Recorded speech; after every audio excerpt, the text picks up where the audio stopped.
They say the cruelest wound is not the blade, but the silence that follows love denied. One moment, the world promises forever, soft vows whispered under starlight, the illusion that fate chose well. And then, without warning, it shatters. Mara Vale knew that pain. She wore it like a second skin, hidden beneath smiles at family dinners, beneath applause at her sister's engagement. She told herself she could endure, that time would heal. Some wounds run deeper than time can reach, because as her heart fractured, something else stirred. A presence in the shadows, watching. Not safe, not gentle, but relentless. Eyes that glowed like embers through storm-dark night, hunger too raw to mistake. She should have run. She should have prayed. But when destiny collides with danger, fear is only the first step. Desire follows, sharper than any blade. And Mara would learn that rejection was not the end of her story. It was the beginning of a claim written in blood, fire, and the pull of the alpha. The morning after the rejection tastes like salt and copper in Mara's mouth.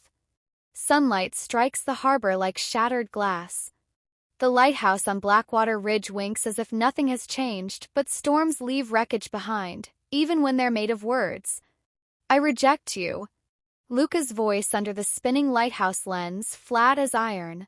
She had not begged. She is proud of that. She only stood there with her heart beating itself to pieces. The harbor clinic wakes the way it always does. Crooked signs, sticky bell, the smell of iodine and coffee grounds. Nurse Ellen hums while sorting charts.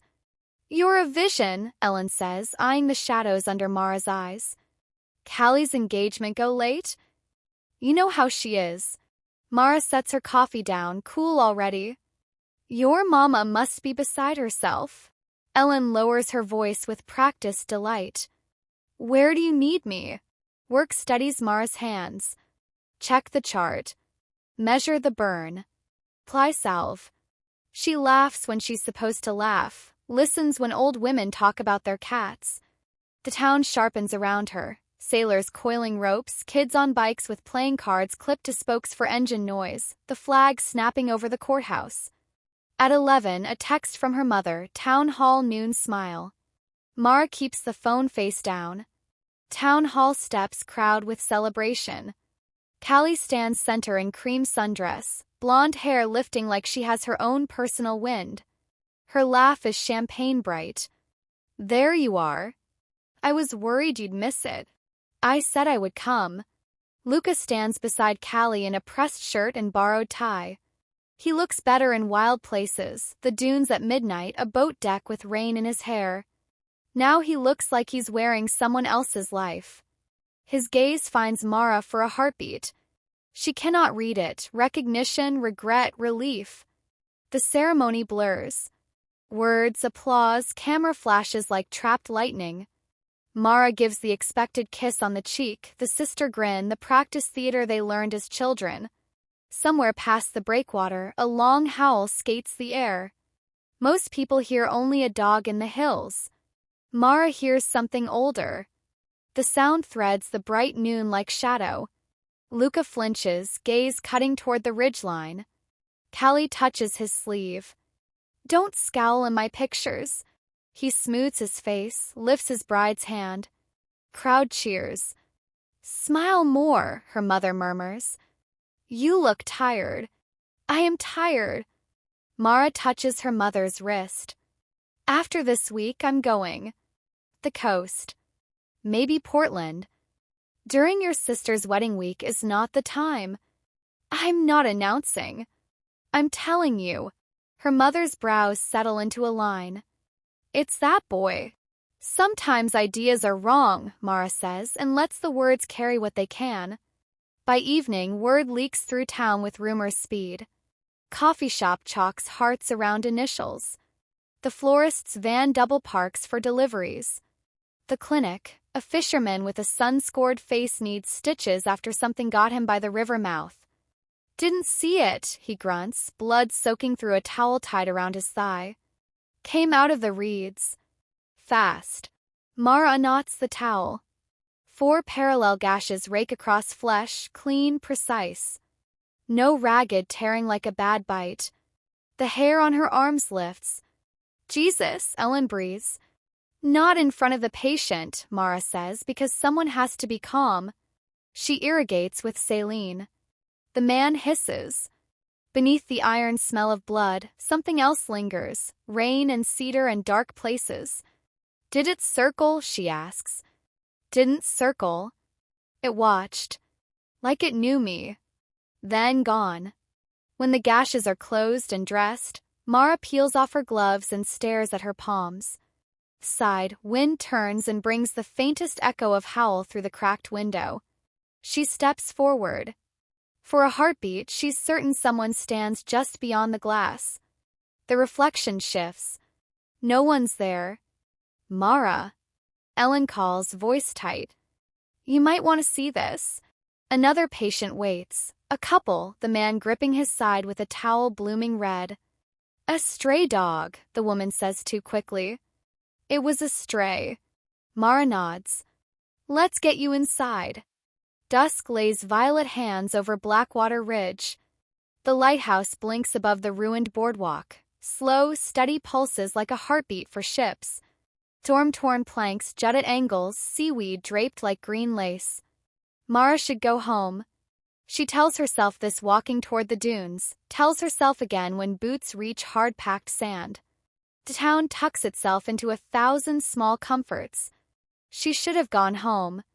Wind pushes at her, bringing scents she knows, iodine, wet wood, low tide's metallic tang, and something else that lifts the hairs on her forearms.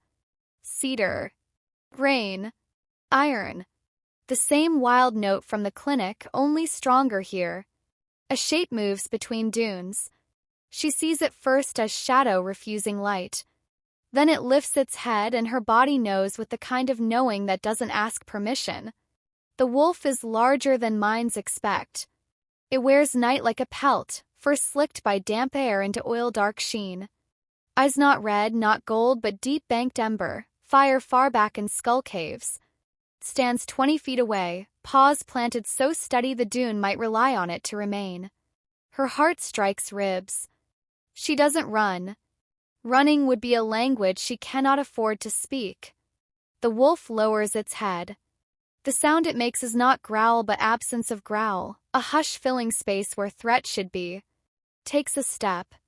Sand slides with soft hiss, ordinary sound of ocean night folding ordinary and impossible together. The wolf circles, not wide, not menacing, just deliberate. Quarter turn, then stop. Sense again, mouth parted, tongue tasting salt air, skin where wind pushes up her sleeve. Breath it exhales is warm ribbon grazing fine hairs on her arm. She is afraid. Fear rings clean and bright through nerves. Over fear, something else rises, slow tide of awe threatening to lift her feet off earth. The animal is beautiful in ways that have nothing to do with softness. Beauty of black wave at night, beauty of storm that doesn't apologize for drowning ships. The wolf's head comes level with her hip. It leans forward, draws breath along the seam where pulse beats beneath skin. She almost laughs, half terror, half shock. The wolf's ears flick. It doesn't bristle or snap. It looks at her, and in that looking, recognition hits her chest. Not as if it knows her name. As if it's been looking for the shape of her all this time. Okay, she whispers. The word leaves on fog. From the dune behind, faint scrape of boot leather. The wolf's head snaps up, body stiffening, every line honed to blade. Ember eyes flare past her shoulder. Hello, she calls, turning towards sound. A shape stands on higher ridge, tall against fading sky. For a moment she thinks it's a post, storm debris. Then the shape shifts, outline of a man. Broad shoulders. Hands loose at sides. No hat, no coat. Light sweeps from the lighthouse, knifing across the ridge. Between one blink and the next, the ridge is empty. Mara's stomach drops. She spins back. The wolf is gone. No rustle of grass, no dark run-down slope. One heartbeat it stood with nose against her wrist.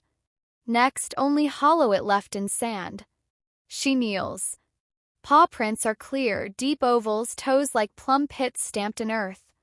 The route around her makes a crescent, prints firm where it paused, lighter where it shifted weight. She follows marks down the slope, into the hollow, back toward where the silhouette stood. Halfway up, prints blur. She reaches to touch sand, expecting wind. Paws run true, then become something else. The deep pads thin, toes pull together, distance between steps changes as if the same creature learned new movement. Prints become impressions of bare feet. Not small. The stride is long, human. Sand holds truth in blunt line, beast to man without space between. She follows the human tracks until they vanish where storm scoured sand clean. No voice calls her name.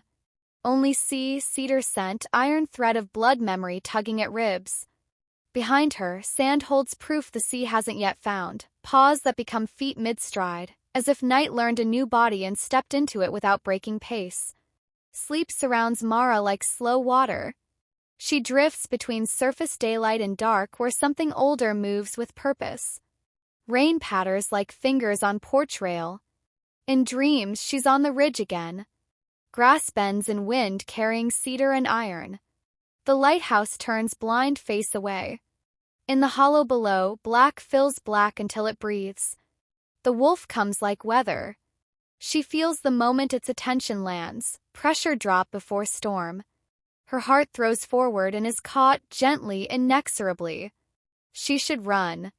The body wants distance, mind wants reason, something else wants the heat rolling off the animal in waves. The wolf circles left and comes close enough for breath to meet skin.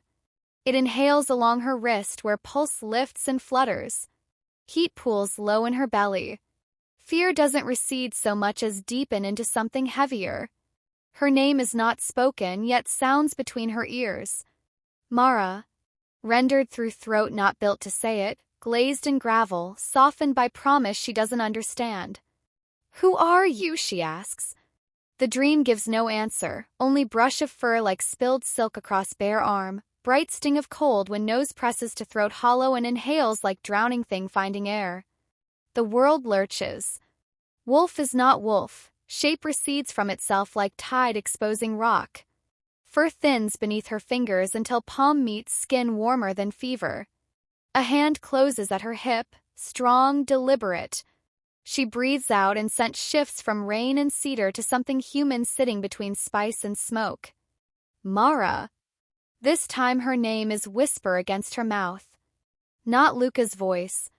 Deeper, richer, edged in restraint that feels like gift and shackle both. She opens eyes and sees mouth first, cut for ruin and vows, then plain of cheek, slice of dark brow in those eyes. Banked ember, now human blue ringed in shadow. She doesn't ask again who he is. The answer stands between them, radiating like heat off summer asphalt. He doesn't kiss her. He waits, though waiting looks like it hurts. She leans in first, hands finding his shoulders, hard line of muscle under damp fabric. His mouth meets hers and the world burns to wick. Nothing polite in it. No lighthouse. No town. No sister in white dress. Only the sound she makes and the sound he makes when she answers him. She wakes with coins still spinning. Room is color of first light. Rain has stopped. Window is cracked, ocean breathing through opening like salt ghost. The shape of him still on her like heat. She touches throat hollow. Fingers find nothing but skin. She laughs at herself, rubs the place, and finds grain under nails. Sand clings to crescent of her thumb. She holds it to light, heart doing single heavy strike. She crosses to window. Sill is damp. Paint bubbled where salt nibbled soft. On inside frame, faint smear arcs where something brushed surface. She cleans the sill, slides window down until latch clicks, stands with palms flat to glass. Her phone buzzes. The message from mother, brunch 11. Wear blue. Callie wants pictures. Clinic is busier than Sunday should be.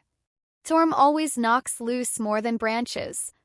Between patients, she opens browser tab and types without thinking. Wolves in coastal Oregon.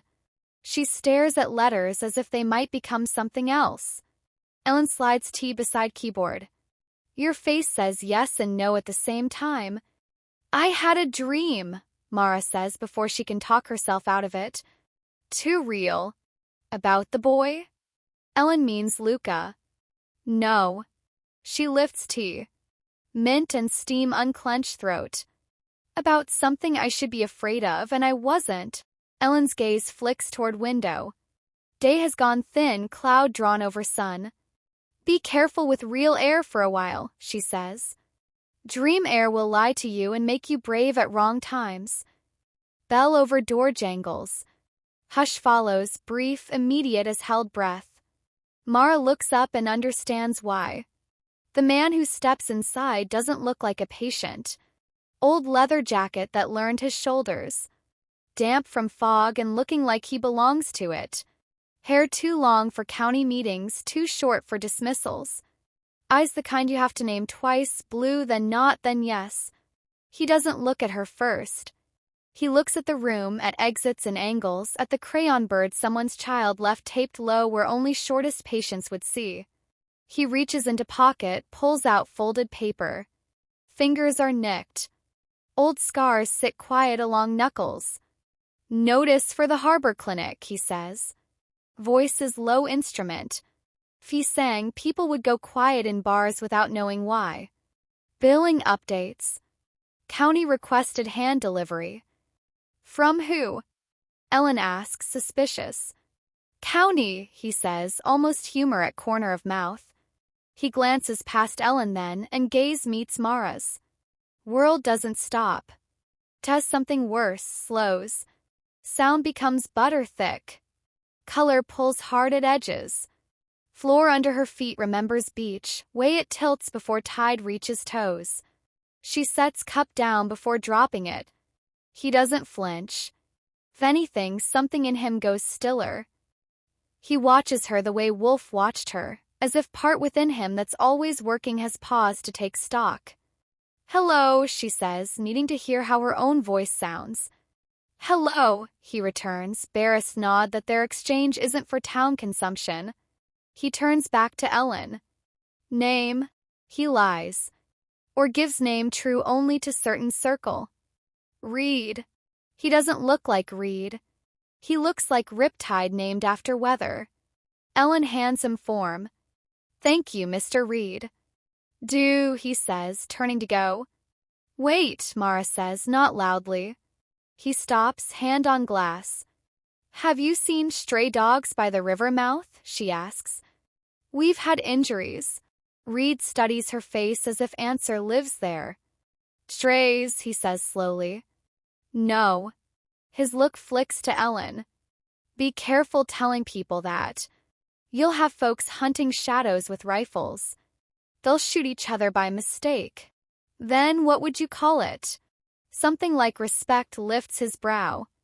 A thing that belongs to the hills when the hills want it, he says. Not a thing you call. Does it have a name? Everything has a name, he says. Not everything gives it.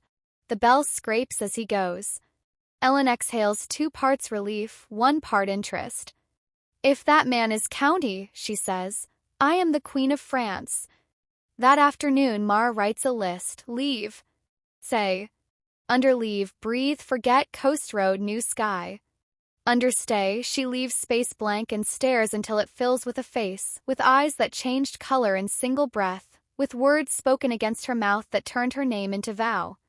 Walking home, she passes hardware store where men lean over maps, diner where waitress stares into places people go when work owns their hours. The ocean speaks the way it always does, telling same story and making it sound new. On top step, centered neat as plate left for guest you actually like, sits smooth piece of driftwood. Pale, worn to silk by time and salt. Burned into it with care as compass rose.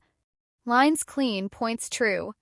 In center, where needle should pierce, single letter bends like hooked fish. M. She should be angry. Should be afraid. Should carry wood to trash and choose her own safety. Instead, she picks it up with both hands, holds it to her chest, closes eyes around feeling that rises. Foolish, dangerous, unstoppable. Okay, she whispers to porch boards, to hollow under step where spiders live. Okay. The storm rolls in without warning, sweeping coasts like judgment. By dusk thunder cracks so close it rattles windows. Mara lights candles when power falters, pretends flickering light steadies her pulse. It doesn't. On table lies driftwood compass rose, single branded letter staring up like secret written on skin. She's hidden it twice, under clothes and closet, but it returns to table as if it belongs there. Tonight it seems to glow in candlelight, as though saltwater memory lives in the grain. Wind howls against siding. Window latch gives single sharp click. Pane shutters, then eases open as if coaxed by hand. Rain sprays the sill.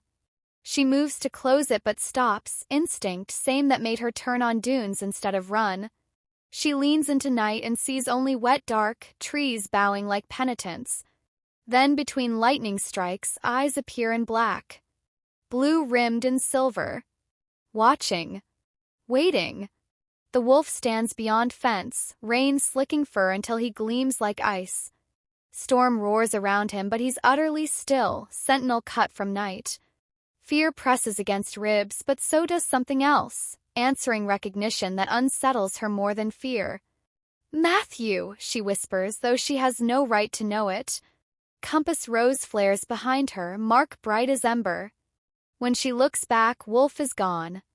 In his place stands the man from clinic, drenched, shoulders rising with rhythm of someone who ran farther than human bodies should allow. He doesn't move toward her, only raises his face. In lightning's harsh glare she sees same eyes. Wolf and man the same. Her knees weaken. Truth unfolds with terrible clarity. Reed is the wolf from dreams. Presence that leaves offerings. The danger that haunts town lore. And the one her blood has chosen. Storm crashes in her ears, but it's nothing compared to storm breaking inside her. She steps back from window, heart split between warning and desire. Whatever fate has written, it's written them together. And storms, once called, never pass quietly. Morning breaks clean and bright, as if sky pretends nothing happened. Harbor House smells of coffee, butter, competing perfumes. Mara dresses in blue because her mother asked. Small requests feel like holding peace. Brunch crowds the table with cousins, neighbors, friends who became family by showing up. Callie sits center in white sundress glowing against summer tan, laughing too loudly, hands spinning story of storm like shaking pearls from broken string. Luca sits careful beside her, hand on mug steady even when smile isn't. There you are, Callie cries. Sit. I saved you a place. Between Callie and Luca. Clever or cruel, Mara can't decide. She slips into chair, aware of how Luca's attention shifts toward her with deliberate subtlety. How did the clinic fare? He asks, polite. Fine. Busy. You always say that. It's always true. Callie bumps her shoulder, affectionate. She loves it, she tells Luca. She pretends to be tired but lights up talking about bones and lungs and stitches. Cedar scent threads coffee steam. Mara's skin prickles. She doesn't turn. Luca touches her elbow. You okay? She looks at him and sees what she saw at 19. Gentleness, eyes soft at corners, steadiness that made her think safe was same as love. He's a good man. Also not the one who stood in rain watching her window like sentinel who knew her name without being told. I'm fine. Eat. He sets fork down with care. I'm going to step out. Fresh air. I'll come, Callie says, then catches the look between them and laughs. Or I'll get second mimosa. Go. Side morning bites with leftover cold. Harbor wears last night's wind like memory. They walk toward pier end, not touching, both looking ahead. I didn't know how to do this, Luca says. To be your friend at this table. To be her fiancé and your friend. Mar rests hands on pier rail. Wood is warm already. You don't have to do anything hard in front of waffles, she says. You and I are what we are. We chose it. I chose to let you go. There's a difference. Goals do course commentary above. I saw you on boardwalk last night, he says. Before storm hit. You were looking toward dunes like waiting for somebody. He clears throat. Mara, if there is someone. There isn't, she says too quickly. The lie tastes like metal. I shouldn't say this. Not fair to anyone. But there's a part of me that wishes you'd tell me I'm making a mistake. Say it and I'll break something that shouldn't be broken.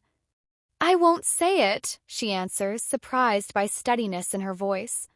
Not because I don't care. Because you're asking me to carry your doubt and I can't. Not anymore. He winces. You always did know how to cut true. Learned it from you. He looks past her shoulder, frowning. Do you know him? Mara doesn't turn. Doesn't need to. Air shifts, pressure changing along skin. Cedar scent steadies into bones. Yes, she says, finally looking. Reed stands on rocks below pier where waves slap and shudder, comfortable at water's edge as if made there. He lifts gaze, distance shrinks to bruise. He doesn't glance at Luca. Doesn't need to.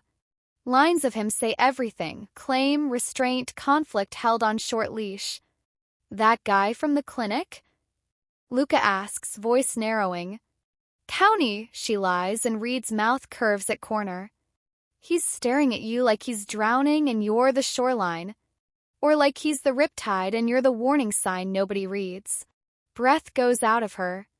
Reed leans shoulder into rock as if intending to stay until she speaks. I should get back, Luca says. If I stay, I'll say the thing you asked me not to. Go, she answers. Rocks are slick, but Mara climbs down anyway. Shoes know their work, hands find holds. She stands few feet from Reed with harbor lines spread behind him like map he owns. You shouldn't keep coming, she says. He tilts head, studying her like first line of diagnosis. And yet, he says softly, what do you want? Want, he repeats, tasting the word. Eyes are gray just before rain. To make sure you breathe. To keep other teeth off your throat. To stop waking with your name in my mouth like prayer I'm not supposed to know. Rocks under feet remember dream. Her palm finds railing, holds on. You can't keep leaving things at my door. He lifts hand. In palm lies strip of leather darker than river mud, worked soft, threaded with small brass compass, cheap kind from fairs that always knows north. Needle trembles without moving. Then take it, he says. So I don't have to come to give it. She reaches. His fingers brush her wrist as compass passes between them.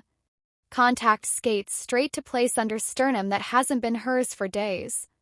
The bond, she won't call it that, tightens like drawn bow. Reed, she says, trying to be patient with his lie. Matthew, he corrects quietly, finally giving in to pressure of his own name. To you. Rocks tilt. Harbor hushes. Names, old women say, are way to bind or free. He's offered both. Throat clears above them. Two men standing on pier end. Not tourists. They have town's posture, feet set wide, weather written into faces. One is broad across chest, neck roped with work. Other is lean, eyes like fence wire pulled tight. You're a long way from reservation boundary, Gray, the broad one calls. Not loud, not friendly. The Matthew tenses, so subtly person who didn't know him would miss it. Mara doesn't. Shift pulls at him. She can feel it, almost hear low roll under skin like thunder held back. Boundary moved after the fire, the lean one adds.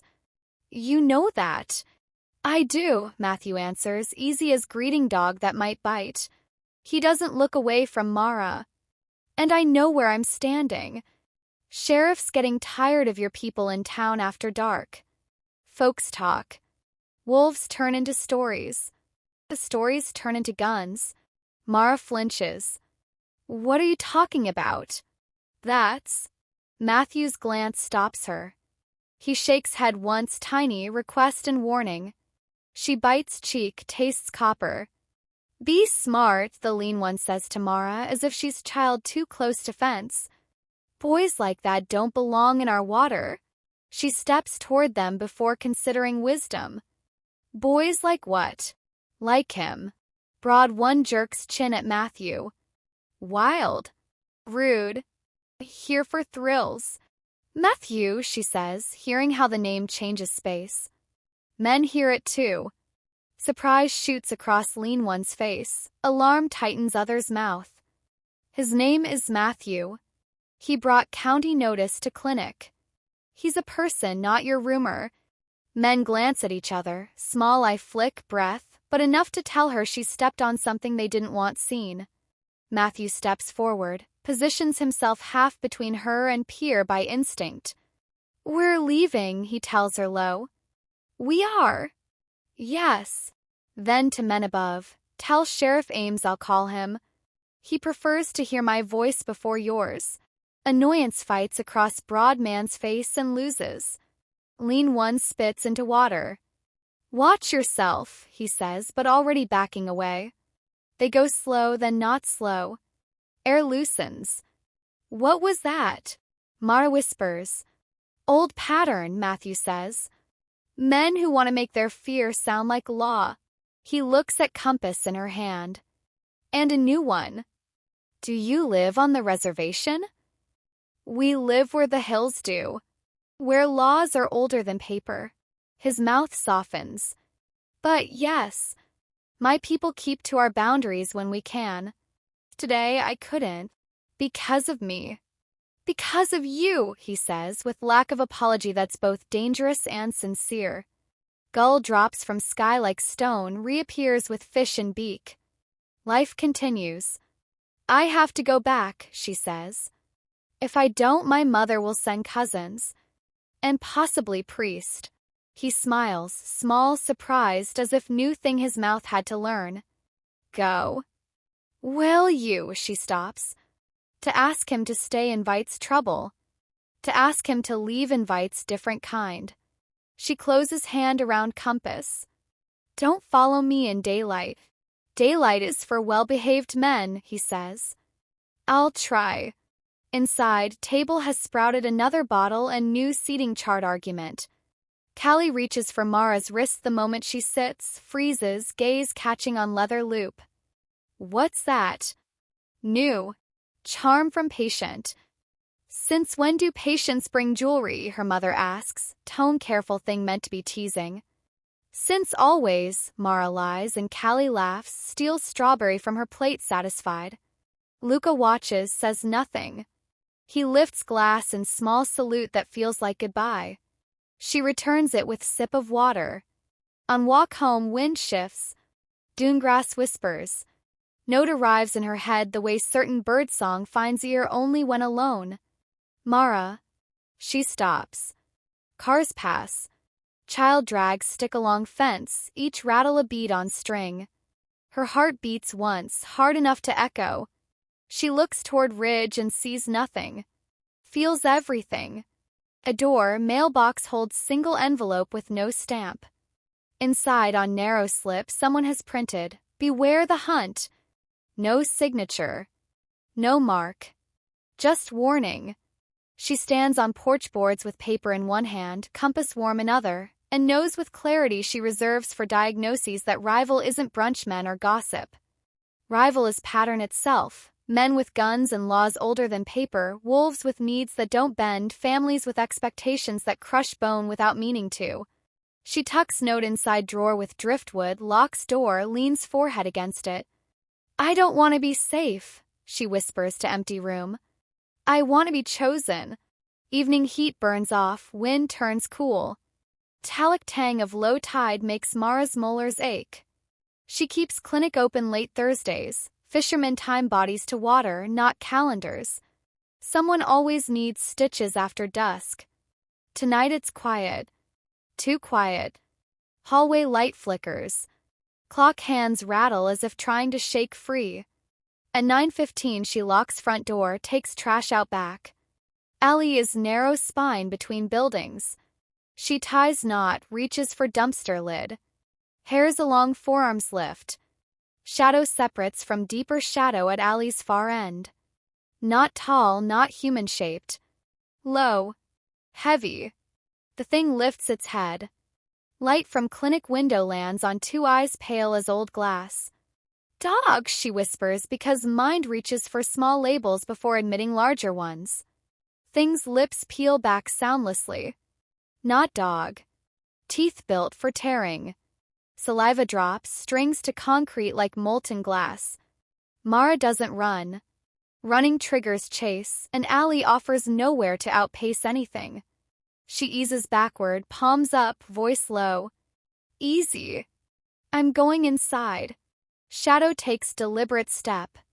Another. It doesn't growl. Doesn't need to. Intent in shoulders is single sentence, mine. Blur slams into it from side so fast air makes popping sound. Fur and muscle roll together, white streak and darker thing torn into tangle of claws and teeth. They hit dumpster with clang that rings through alley into bones. Lids bang. Trash explodes upward, rains down. White wolf pins other by throat, not to crush but command. Held animal kicks, stills, neck bared in ancient surrender. Low sound pulses from white wolf's chest, not snarl, not yet purr. Warning. Judgment. Then, swift as it began, done. Challenger twists free, bolts for alley mouth, tail tucked, vanishing into street with skitter of claws. Silence drops heavy. White wolf turns head. Eyes catch light flare. When he looks at her, world tightens to ringing point. Matthew, she says, almost sob. He steps back from trash and metal, shakes. Water and grit spray, halo of alley dust rises. Wolf lowers head, posture so human it hurts. Are you hurt? Are you afraid I'm here? I'm all right. I'm. Behind her, metal snap cuts air. She turns to see figure on roof above bait shop, lower length of pipe. Silhouette stands beside him, shoulders squared. Voice comes down flat. There it is. Blood freezes. Don't, she calls. Don't you dare. Man beside pipe raises something that catches light, glass set in steel. Cope small and precise. Stop. It saved me. Silhouette cocks head. Pipe man mutters. One with scope shifts stance. Even from here she can see angle is wrong, distance too short for this to be anything but theater. I'm calling Ames, she says loudly, dragging sheriff's name into open like line that might hold. If you fire, it will be your last day with badge. If you have one. Not cops, Pipe man calls down, amused. Neighbors. White wolf huffs, sound not quite laugh. Mara steps forward, putting herself between roofline and wolf's body, fury rising so fast it leaves sparks. Then you'll meet your neighbor's lawyer, she says. Move. Silhouettes hesitate. Pipe man steps back. One with scope swings barrel aside, lifts both hands in pantomime of harmlessness. Footsteps retreat. Hatch slams. Knees sag. She doesn't let them fold.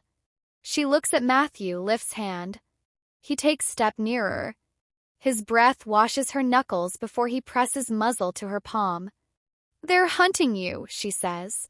He leans, just enough to put weight against her shin. Yes, and they knew where I'd be. The realization settles like stone and gut. The note wasn't warning. It was promise. Wolf eases away. Muscle slides under wet fur, ripple of controlled power. He backs into shadow beyond dumpster and returns as man, bare to waist, jeans torn along one thigh where claw caught. Skin gleams in alley light, scored with shallow scrape already knitting. He doesn't look at wounds. He looks at her. Rogue, he says, voice low. Young. Flash over discipline. It scented you and thought you were rode out of our law. And the men. She nods toward roof. Neighbors. His mouth flattens. Not ours. Yours. The kind who make sport of fear. I know them. Or men like them. They were on pier. He nods once. They won't stop at shadows and scopes. They'll drag it into daylight so they can point and call it order. He glances towards street. You need to move. Move where? Tonight.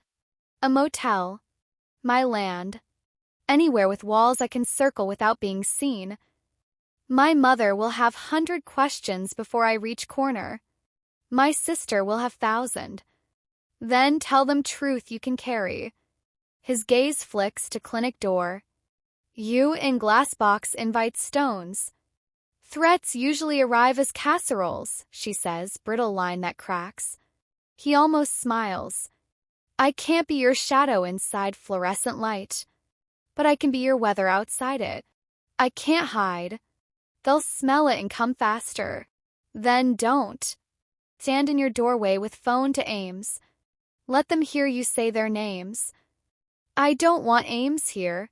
His eyebrows lift. Because he owes you? Or because he owes them? Both, he says without heat. But he listens when I say words that make his blood remember mine. She stares, struck by sentence shape. Blood that remembers, law that loosens when old debt is spoken. What are you to him? Something he'd rather forget. And something that saved his son under crossing in '98. He tips head towards street. Tonight, I can't ask him to be brave before supper. Tonight, we move quiet. She unlocks clinic door, switches off hall light. Collects bag by feel, not wanting to teach Allie a map of her. When she steps outside, he's gone from sight. She knows better than to think he's left. She crosses lot, keys tight between fingers, sensation of being watched tightening and loosening with each step. Car, she pauses. On windshield beneath wiper, something dark waits. For a moment, stomach drops. She lifts wiper. Not a head. A lily. White, blown open, rain-beaded. Not native. Stem wrapped with strand of pale hair tied in neat knot. Revulsion rolls through her like wave. She drops flower, scrubs fingers against jeans. The knot, precise enough to make teeth ache. Not Matthew. Not any wolf she's felt.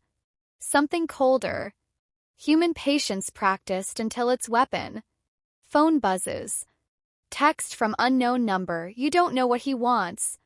She should ignore it. Instead, thumbs move. Who is this?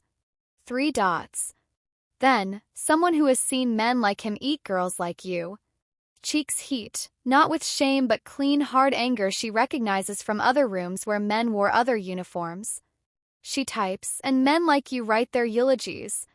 No reply comes. She tosses phone into passenger seat, fires engine. In mirror, alley is empty except for overturned trash bag rocking gently. She pulls onto street. Headlights lean out of side road, slip in behind her. Not close, not far. Same polite Gap Patrol car leaves when following without reason.